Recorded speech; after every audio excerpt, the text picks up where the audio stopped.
ছশো ঢোল।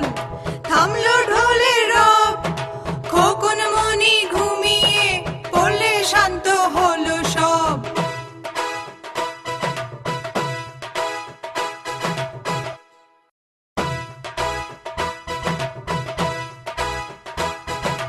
দোল দোল দোল কিসের এত গোল, খোকা যাবে বিয়ে করতে, সাথে ছশো ঢোল।